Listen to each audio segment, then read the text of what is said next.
नमस्कार। आप सुन रहे हैं न्यूज ब्लैक एंड व्हाइट, आपकी खबर आपकी बात। देश विदेश और प्रदेश के मुख्य समाचार। तमिलनाडु में तमिलगा वेट्री कजगम प्रमुख थलापति विजय तमिलनाडु के अगले मुख्यमंत्री बनने जा रहे हैं। राज्यपाल ने उन्हें सरकार बनाने का न्योता दे दिया है। सीपीआई, सीपीआईएम, वीसीके और कांग्रेस ने टीवीके को समर्थन देने की घोषणा की है। कांग्रेस ने पहले ही टीवीके को समर्थन देने का ऐलान कर दिया है। थलापति विजय की पार्टी तमिलगा वेट्री कड़गम के सरकार बनाने का रास्ता लगभग साफ हो गया है, जिसके बाद पार्टी मुख्यालय के बाहर जश्न मनाया जा रहा है। शुक्रवार को सीपीआईएम के साथ एक संयुक्त प्रेस कॉन्फ्रेंस में सीपीआई के प्रदेश सचिव वीरपांडियन ने कहा कि सरकार बनाने को लेकर टीवीके ने सीपीआई, सीपीआईएम और वीसीके से संपर्क किया था, जिसके बाद हमने अपनी पार्टी की बैठक की। लोकतंत्र में उतार चढ़ाव आना सामान्य बात है। तमिलनाडु की जनता ने टीवीके का समर्थन किया है और उसे चुनने का फैसला किया है। हमने लोकतांत्रिक तरीके से यह फैसला लिया है। मध्य प्रदेश के अशोकनगर जिले में होने वाले राजनीतिक, सामाजिक और धार्मिक आयोजनों के मद्देनजर शांति और सांप्रदायिक सौहार्द बनाए रखने के उद्देश्य से प्रशासन ने स्पष्ट कर दिया है कि किसी भी व्हाट्सएप या सोशल मीडिया ग्रुप में अगर कोई आपत्तिजनक पोस्ट आती है तो पोस्ट करने वाले एवं ग्रुप एडमिन पर भी सीधी और सख्त कार्रवाई होगी। अपर कलेक्टर देवकीनंदन सिंह ने एसपी के प्रतिवेदन के आधार पर पूरे अशोकनगर जिले की राजस्व सीमाओं में भारतीय नागरिक सुरक्षा संहिता की धारा 163 लागू कर दी है। यह आदेश 7 मई 2026 से आगामी आदेश तक प्रभावी रहेगा। प्रशासन ने केवल सोशल मीडिया की वर्चुअल दुनिया ही नहीं, बल्कि जमीनी हकीकत पर भी फ्रीडम ऑफ स्पीच की आड़ में अफवाह या भड़काऊ सामग्री परोसने पर कड़ा पहरा लगा दिया है। अब जिले में अनुमति लेकर किए जाने वाले धरना प्रदर्शनों में भी काले झंडे दिखाने, काले कपड़े पहनकर विरोध जताने या पुतला दहन करने, भड़काऊ नारे लगाने पर पूरी तरह से रोक लगते हुए इसको अपराध की श्रेणी में रखा गया है।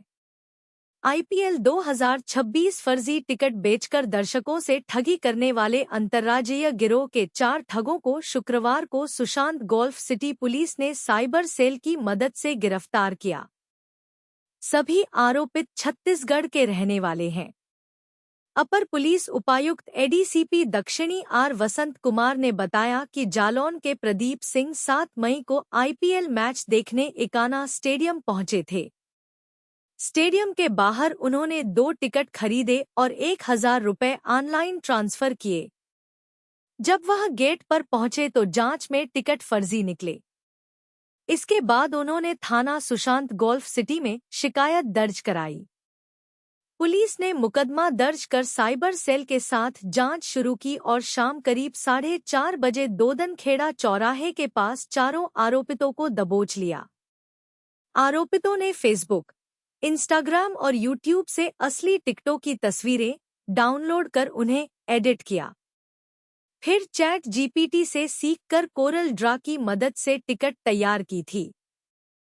उत्तर प्रदेश के गाजियाबाद डासना गेट क्षेत्र में बिजली चोरी के खिलाफ विद्युत निगम की टीम ने छापेमारी के दौरान 5 उपभोक्ताओं को एलटीएबीसी लाइन से अवैध रूप से केबल जोड़कर बिजली की सीधी चोरी करते हुए रंगे हाथों पकड़ा। अधिकारियों के अनुसार लंबे समय से इस क्षेत्र में लाइन लॉस अधिक होने की शिकायत मिल रही थी। इसी आधार पर अधिशासी अभियंता रेड विकास सिंह के निर्देशन में टीम गठित कर रेड की गई।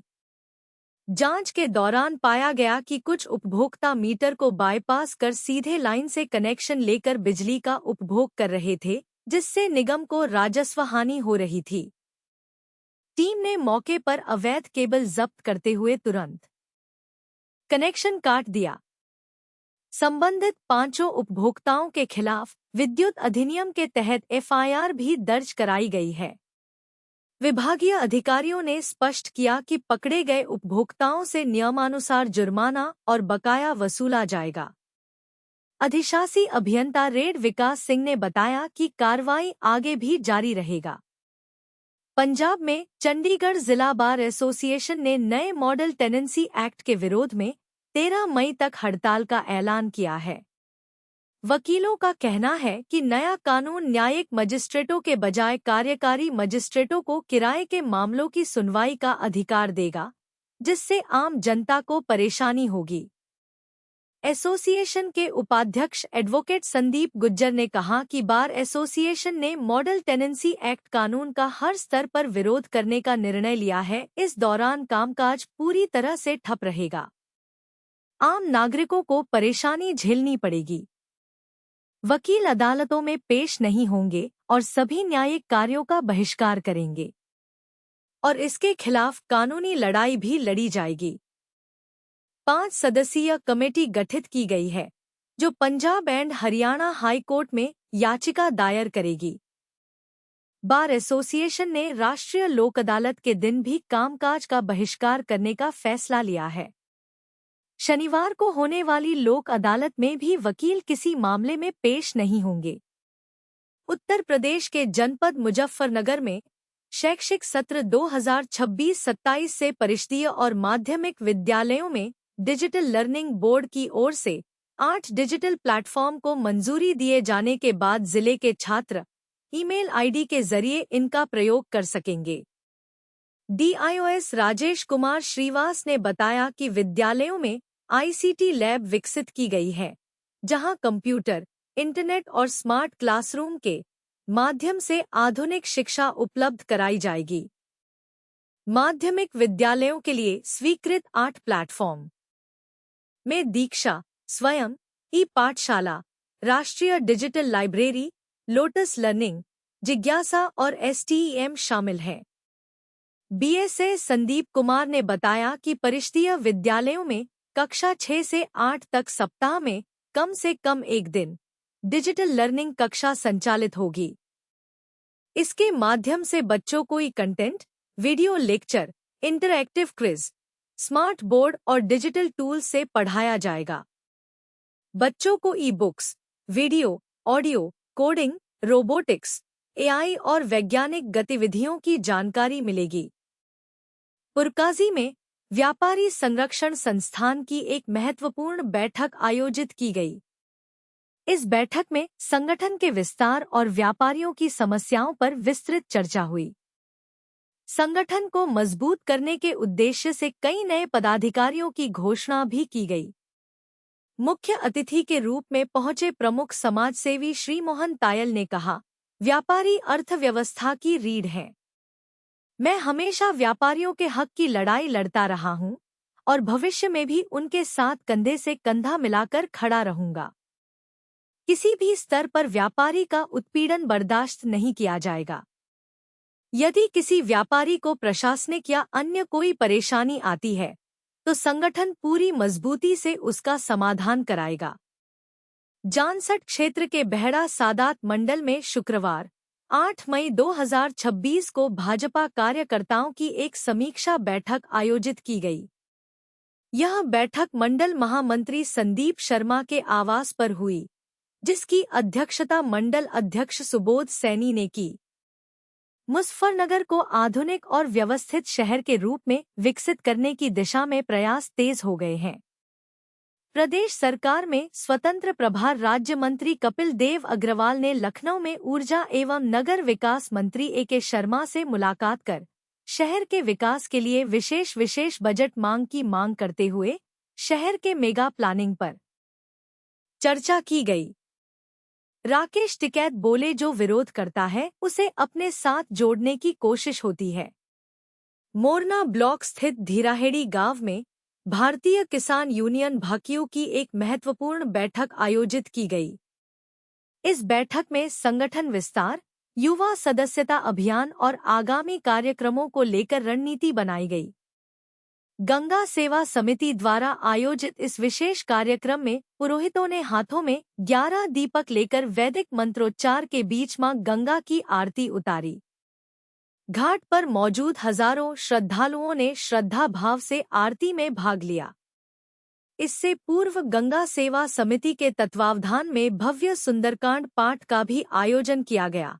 गंगा सेवा समिति के उपाध्यक्ष अरुण गर्ग, महामंत्री महकार सिंह, संजीव अग्रवाल और रचिन सागर गर्ग ने मोरारी बापू को शॉल ओढ़ाकर एवं सम्मान पत्र भेंट कर उनका आभार व्यक्त किया। इस अवसर पर जिला पंचायत अध्यक्ष वीरपाल निरवाल और सत्यप्रकाश रेशो गणमान्य लोग मौजूद रहे। एनआईसी मुजफ्फरनगर में जिलाधिकारी उमेश मिश्रा और वरिष्ठ पुलिस अधीक्षक संजय कुमार वर्मा की संयुक्त अध्यक्षता में जिला अभियोजन अधिकारियों के साथ एक महत्वपूर्ण समीक्षा बैठक आयोजित की गई। बैठक का मुख्य एजेंडा पुलिस और अभियोजन के बीच बेहतर समन्वय स्थापित करना रहा, ताकि न्यायालयों में मुकदमों की पैरवी को मजबूत बनाया जा सके। जिलाधिकारी ने निर्देश दिए कि अभियोजन अधिकारी न्यायालयों में लंबित प्रकरणों की नियमित मॉनिटरिंग करें। उन्होंने कहा, गवाहों की समय पर उपस्थिति सुनिश्चित करना और साक्ष्यों को मजबूती से पेश करना हमारी प्राथमिकता है, ताकि शासन की मंशानुरूप अपराधियों को कड़ी सजा दिलाई जा सके। वरिष्ठ पुलिस अधीक्षक संजय कुमार वर्मा ने पुलिस अधिकारियों और विवेचकों को निर्देश दिए कि विवेचना के दौरान साक्ष्यों का संकलन गुणवत्तापूर्ण होना चाहिए। उन्होंने कहा, पुलिस और अभियोजन का बेहतर तालमेल ही दोष सिद्धि कन्विक्शन का आधार है। विवेचकों को चाहिए कि वे विवेचना के दौरान ही अभियोजन अधिकारियों से परामर्श लें, ताकि कोर्ट में केस कमजोर न पड़े। बैठक में एडीजीसी, डीजीसी सहित अभियोजन विभाग के वरिष्ठ अधिकारी मौजूद रहे। साथ ही पुलिस अधीक्षक नगर, पुलिस अधीक्षक अपराध, सहायक पुलिस अधीक्षक, क्षेत्राधिकारी नगर और कोतवाली नगर, खालापार व सिविल लाइन के थाना प्रभारियों सहित अन्य प्रशासनिक व पुलिस अधिकारी उपस्थित रहे। जिला पंचायत विभाग द्वारा वर्ष 2021-22 और 2022-23 के दौरान जनपद में कराए गए विकास कार्यों का विभागीय ऑडिट कराया गया था। जिला पंचायत राज अधिकारी रेणु श्रीवास्तव की ओर से ऐसे सभी ग्राम प्रधान और तत्कालीन सचिवों को नोटिस जारी कर 1 सप्ताह में विकास कार्यों से जुड़े दस्तावेज उनके कार्यालय में उपलब्ध कराने के निर्देश दिए थे। नोटिस के सापेक्ष में 30 ग्राम प्रधान और सचिवों ने ब्यौरा नहीं दिया, उनसे रिकवरी की जाएगी। अधिकारी ने बताया कि करीब 66 प्रधान और सचिव की ओर से आवश्यक दस्तावेज उपलब्ध करा दिए गए हैं। बताया कि ब्यौरा नहीं देने वाले ग्राम प्रधान और तत्कालीन सचिवों के विरुद्ध भू राजस्व के माध्यम से वसूली की जाएगी। जनगणना 2027 के प्रथम चरण में स्वयं गणना प्रक्रिया के पहले दिन जनप्रतिनिधियों, प्रशासनिक अधिकारियों और कर्मचारियों ने स्वयं गणना में उत्साहपूर्वक सहभागिता की। डीएम उमेश मिश्रा ने बताया कि नागरिक www.se.census.gov.in पोर्टल पर जाकर अपना विवरण दर्ज कर सकते हैं। बृहस्पतिवार को डीएम उमेश मिश्रा और एडीएम वित्त एवं राजस्व गजेंद्र कुमार ने कलेक्ट्रेट में विभिन्न विभागों के अधिकारियों कर्मचारियों के साथ बैठक में डीएम ने बताया कि मकान सूचीकरण का कार्य किया जाएगा तथा अगले चरण में नागरिकों की गणना होगी। प्रथम चरण में कुल 33 प्रश्न पूछे जाएंगे। नागरिकों से सभी सूचनाएं सही एवं स्पष्ट रूप से भरने की अपेक्षा है। जब प्रगणक घर घर सर्वे हेतु पहुंचे, तब नागरिक अपने द्वारा प्राप्त स्वयं गणना पहचान संख्या उपलब्ध कराएं। न्यूज़ ब्लैक एंड व्हाइट के साथ समय देने के लिए धन्यवाद। जय हिंद।